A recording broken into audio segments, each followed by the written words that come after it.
ತುಂಬಾ ಸ್ಪೆಷಲಾಗಿ ತುಂಬ ಚೆನ್ನಾಗಾಗೋ ಕೇಕ್ ಇದು. ಗುಲಾಬ್ ಜಾಮೂನ್ ಮಿಕ್ಸಲ್ಲಿ ಮಾಡಿರೋದು. ಜಾಮೂನ್ ಎಲ್ಲ ತಿಂದಿರ್ತೀರ. ಆ ಮಿಕ್ಸಲ್ಲಿ ಮಾಡೋ ಕೇಕು ತುಂಬ ಚೆನ್ನಾಗಿ ಬರುತ್ತೆ. ನಮ್ಮನೆ ಮಕ್ಕಳು ಎಷ್ಟು ಖುಷಿಯಿಂದ ತಿಂದರು. ನೀವೇ ನೋಡಿ ಹೇಗೆ ಮಾಡೋದು ಅಂತ ತೋರಿಸ್ತೀನಿ, ಬನ್ನಿ ನೋಡೋಣ.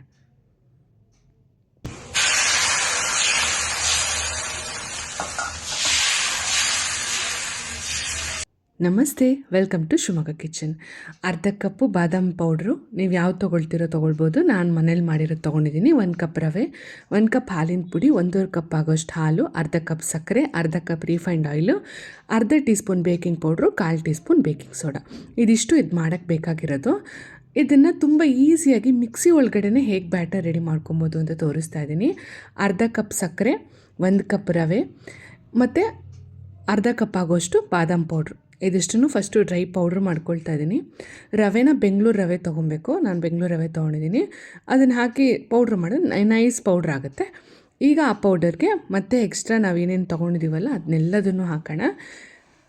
1 ಕಪ್ ಆಗೋಷ್ಟು ಹಾಲಿನ ಪೌಡರು, ಹಾಗೆ ಅರ್ಧ ಕಪ್ ಆಗೋಷ್ಟು refined oil sunflower refined oil ತೊಗೊಂಡಿದ್ದೀನಿ. ಕೊಬ್ಬರಿ ಎಣ್ಣೆ ಅಥವಾ ಶೇಂಗಾ ಎಣ್ಣೆ ಯೂಸ್ ಮಾಡೋಕ್ಕೆ ಹೋಗ್ಬೇಡಿ, ಅದು ಸ್ಮೆಲ್ ಬಂದುಬಿಡುತ್ತೆ, ಅದರದ್ದೇ ಸ್ಮೆಲ್ ಬರುತ್ತೆ.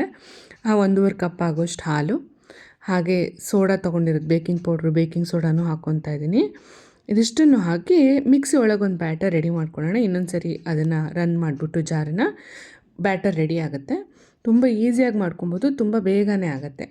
ಈಗ ಒಂದು ಪಾತ್ರೆಯಲ್ಲಿ ಬಟರ್ ಪೇಪರ್ ಹಾಕಿ ಮೇಲ್ಗಡೆಗೆ ಡ್ರೈ ಫ್ರೂಟ್ಸ್ನೂ ಹಾಕ್ಕೊಂಡು ಯಾವ್ದು ಬೇಕಾದ್ರೆ ಹಾಕ್ಕೊಬೋದು. ನಾನು ಬರೀ ಬಾದಾಮಿ ಪೀಸ್ ಮಾಡಿ ಹಾಕ್ಕೊಂಡಿದ್ದೀನಿ.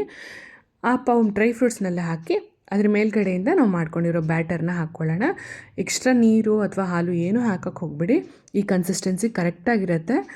ಇನ್ನೊಂಚೂರು ನೀರು ಹಾಕ್ಬಿಟ್ರೆ ಅದು ಕೇಕ್ ಬ್ರೇಕ್ ಆಗೋದು ಎಲ್ಲ ಆಗೋಗುತ್ತೆ. ಕರೆಕ್ಟ್ ಬ್ಯಾಟರ್ ಈ ರೀತಿ ಇರಬೇಕು. ಇದನ್ನು ಈಗ ಟ್ಯಾಪ್ ಮಾಡಿ ಮೊದಲೇ ಪ್ರೀ ಹೀಟ್ ಆಗೋಕ್ಕೆ ಕಡಾಯಿಲಿ ಉಪ್ಪಿಟ್ಕೊಂಡಿದ್ದೀನಿ. ನಾನು ಒಂದು 20 ನಿಮಿಷ ಅದನ್ನು ಹೈ ಫ್ಲೇಮಲ್ಲಿ ಇಟ್ಬಿಟ್ಟು ಹೀಟ್ ಮಾಡ್ಕೊಂಡಿದ್ದೀನಿ. ಈಗ ಈ ಬ್ಯಾಟರ್ ಹಾಕಿರೋ ಪಾತ್ರೆನ ಅದರೊಳಗೆ ಇಟ್ಬಿಟ್ಟು ಮುಚ್ಚಿಟ್ಬಿಡೋಣ. ಇದು ಮೀಡಿಯಮ್ ಟು ಲೋ ಫ್ಲೇಮಲ್ಲಿ ಒಂದು 40-45 ನಿಮಿಷ ಬೇಕಾಗ್ಬೋದು. ಅಂದಾಜು ಇದು ಕರೆಕ್ಟ್ ಇಷ್ಟೇ ಬೇಕಾಗುತ್ತೆ ಅಂತ ಹೇಳೋಕ್ಕಾಗಲ್ಲ. ನೀವು ಎಷ್ಟು ದಪ್ಪದ ಪಾತ್ರೆ ತೊಗೊಂಡಿದ್ದೀರಾ, ಎಷ್ಟು ಉಪ್ಪು ಹಾಕಿದ್ದೀರಾ, ಎಷ್ಟು ಹೀಟಲ್ಲಿ ಇಟ್ಟಿದ್ದೀರಾ ಎಲ್ಲದೂ ಕೌಂಟ್ ಆಗುತ್ತೆ ಕರೆಕ್ಟ್ ಅದು ಬೇಯಬೇಕಾದ್ರೆ. ನೋಡಿ ಉಬ್ಬಿ ಹೆಂಗೆ ಬಂದಿದೆ ಅಂದರೆ, ಆ ಮೇಲೆ ನಾನು ಮುಚ್ಚಿದ್ದದನ್ನು ಎತ್ತರ ಪಾತ್ರೆ ಮುಚ್ಚಿದ್ದೀನಿ, ಅದು ಕೂಡ ಟಚ್ ಆಗಿ ಅದು ಸ್ವಲ್ಪ ಅಂಟ್ಕೊಂಡಿದೆ ಮುಚ್ಚಿರೋ ಪಾತ್ರೆಗೆ. ಅಷ್ಟು ಚೆನ್ನಾಗಾಗಿತ್ತು, ಅದು ನೀಟಾಗಿ ಉಬ್ಬಿ ಬಂದಿತ್ತು ಕೇಕು. ಈಗ ಗುಲಾಬ್ ಜಾಮೂನ್ ಕೇಕು ಅಂತಂದಮೇಲೆ ಅದಕ್ಕೆ ಪಾಕ ಇಲ್ಲದೆ ಇದ್ದರೆ ಹೇಗಾಗತ್ತಲ್ವ. ನಾನೀಗ ಕೇಕನ್ನು ಬೇಕ್ ಮಾಡಿ ಸೈಡಲ್ಲಿ ಇಟ್ಟಿದ್ದೀನಿ. ಅದು ತಣ್ಣಗಾಗಲಿ. ಅದು ತಣ್ಣಗಾದ್ರ ಮೇಲೆ ಅದನ್ನು ಅನ್ಮೋಲ್ಡ್ ಮಾಡಬೇಕು. ಅಷ್ಟರೊಳಗೆ ನಾವು ಜಾಮೂನ್ ಪಾಕ ಮಾಡ್ಕೊಳ್ತೀವಲ್ಲ, ಅದೇ ಥರ ಅಳತೆಲಿ ಪಾಕ ಮಾಡ್ಕೊಬೇಕು. 1 ಕಪ್ ನೀರಿಗೆ 1 ಕಪ್ ಆಗೋಷ್ಟು ಸಕ್ಕರೆನ ಹಾಕಿ ಜೊತೆಗೆ ಒಂಚೂರು ಏಲಕ್ಕಿ ಪೌಡ್ರನ್ನು ಹಾಕ್ಕೊತಾ ಇದ್ದೀನಿ. ಅದಿಷ್ಟು ಕರಗಲಿ, ಅಂದರೆ ಏನು ಒಂದೆಳೆ ಪಾಕ ಎಲ್ಲ ಬರೋದು ಬೇಡ, ಸ್ವಲ್ಪ ದಪ್ಪ ಆದರೆ ಸಾಕು. ಆ ದಪ್ಪ ಆಗಿ ಆಫ್ ಮಾಡಿಕೊಂಡು ಈಗ ನಾವು ಕೇಕ್ ಮಾಡ್ಕೊಂಡಿದ್ದೀವಲ್ಲ ಅದನ್ನು ಅನ್ಮೋಲ್ಡ್ ಮಾಡ್ಕೊತಾ ಇದ್ದೀನಿ. ತಣ್ಣಗಾದ್ರ ಮೇಲೆ ಅದನ್ನು ತೆಗಿತಾ ಇದ್ದೀನಿ. ಅದನ್ನು ನೀಟಾಗಿ ಚಾಕು ಸಹಾಯದಿಂದ ಸೈಡೆಲ್ಲ ಬಿಡಿಸ್ಕೊಂಡು ಒಂದು ಬೋರ್ಡ್ ಮೇಲೆ ಹಾಕ್ಕೊಂಡು ನಿಧಾನಕ್ಕೆ ತೆಗೆದು ಅದ್ರ ಮೇಲ್ಗಡೆ ನಾವು ಬಟರ್ ಪೇಪರ್ ಏನು ಹಾಕಿದ್ದೀವಲ್ಲ ಅದನ್ನು ನಿಧಾನಕ್ಕೆ ತೆಕ್ಕೊಳ್ಳೋಣ. ಬಟರ್ ಪೇಪರ್ ಹಾಕೋದ್ರಿಂದ ನಾವು ಮಾಡಿರೋ ಕೇಕನ್ನು ಸೀದು ಹೋಗಲ್ಲ ಕೆಳಗಡೆಗೆ. ಹಾಗೆ ಹಾಕ್ಬಿಟ್ರೆ ಹೀಟ್ ಜಾಸ್ತಿ ಆದರೆ ಅದು ಸೀದು ಕರ್ಕರಿ ಆಗಿಬಿಡುತ್ತೆ, ಚೆನ್ನಾಗಾಗಲ್ಲ. ಇದು ನೋಡಿ ಕರೆಕ್ಟಾಗಿ ಬಂದಿದೆ, ತುಂಬ ಚೆನ್ನಾಗಾಗಿತ್ತು. ನಮ್ಮ ಮನೇಲಿ ಎಲ್ಲರಿಗೂ ತುಂಬ ಇಷ್ಟ ಆಯಿತು. ನೀವು ಎಲ್ಲ ಖಂಡಿತ ಟ್ರೈ ಮಾಡಿ ನೋಡಿ. ಈಗ ಆ ಕೇಕ್ನ ಪೋಕ್ ಮಾಡ್ಕೊತಾ ಇದ್ದೀನಿ ಒಂದು ಕಡ್ಡಿ ಸಹಾಯದಿಂದ. ಅದನ್ನೆಲ್ಲ ತೂತ ಮಾಡಿ ನಾವು ಮಾಡ್ಕೊಂಡಿರೋ ಜಾಮೂನ್ ಪಾಕ ಏನಿದೆ ಅಲ್ವಾ, ಆ ಪಾಕನ ಇದ್ರೊಳಗೆ ಹಾಕ್ಕೊಳ್ತೀನಿ. ಆ ಪಾಕ ಹಾಕೋದ್ರಿಂದ ಒಳಗಡೆಗೆ ಅದು ನೀಟಾಗಿ ಹೀರ್ಕೊಳ್ಳುತ್ತೆ.